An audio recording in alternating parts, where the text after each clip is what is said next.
Lesson 4 is attacking your opponent from the closed guard by dragging the arm across. Dragging the arm across is something that Roger Gracie really likes to do from the closed guard sitting, and it's a technique that you should master as part of your closed guard sitting arsenal. We're going to cover 2 ways to drag the arm across. One is kind of a unique way that I do it, and the second is going to be one that Roger Gracie does. The first way is going to be one where it's kind of an ideal situation where my opponent doesn't really do the smart defenses to each of these moves. So what we want to do is when my opponent postures in my guard, he's going to have one forward and one back. And we always want to try and drag the arm across this backward. This is the side that I prefer to do it, but if it's reversed, you're going to want to drag this arm across. If both are here, then you can choose either side. It doesn't matter. But what we're going to do is the grip break that we learned in lesson number 2. We're going to cross grip, come underneath his arm, break the grip, and we're going to put it on the center of our chest. I'm going to pull enough to where he can't drop his elbow. When he drops his elbow, it's going to be covered in the second technique of this series. Once I get it, it's more or less on my center line. Once my opponent crosses his arm over on the center line, on the other side of the center line, he's in some serious trouble. So here's the way I like to do it. I do a cross grip in his lapel, and I'm going to put my foot on his hip, and I'm essentially going to do the arm bar motion as I pull downward, controlling his posture as much as possible and pulling his arm across. And the combined pulling from both sides, as well as my body rotating, will have his arm go a little bit past the center line. Right here. Notice his arm went past the center line here. Now he's in trouble. I have a bunch of attacks that I could do on this side when my hips are this side, but I'm actually going to change the situation, and it kind of confuses them a little bit as to what to expect. I'm going to take this grip that was controlling the cross lapel, and I'm going to reach over, and I'm going to grab behind his armpit. Now from this point, you notice there's 2 things that need to happen. I need to bring my arm on this side, and I need to drop my knee next to his knee.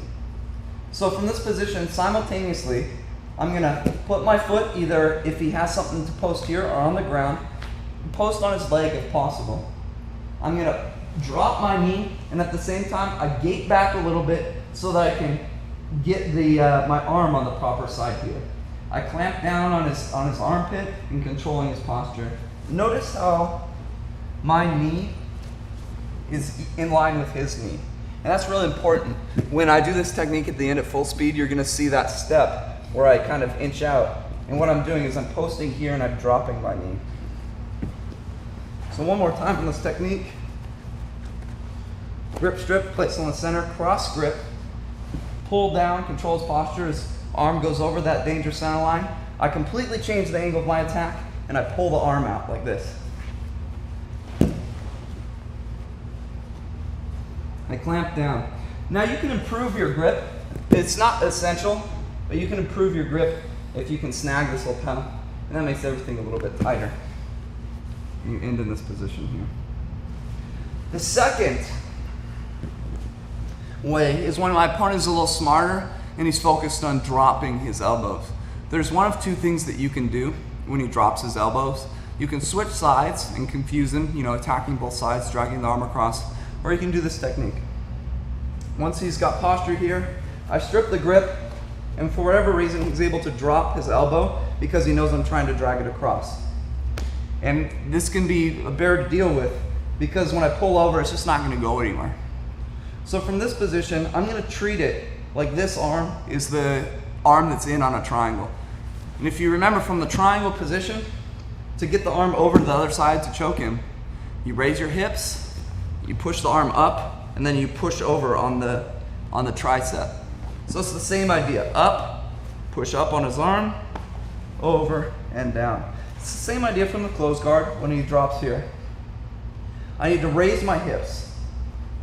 Step 1, raise the hips. Step 2 is I grab on his wrist.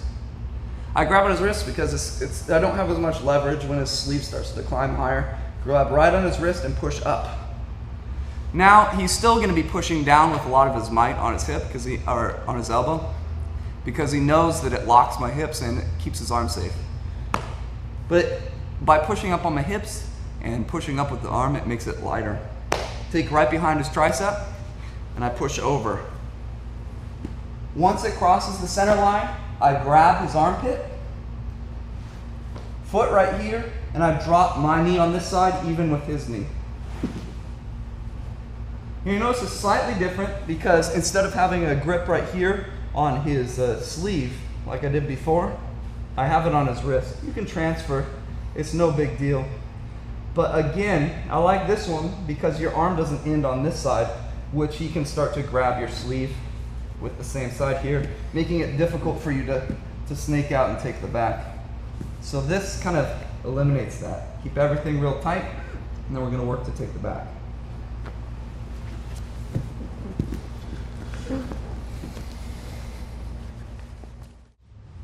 Here are those two moves demonstrated.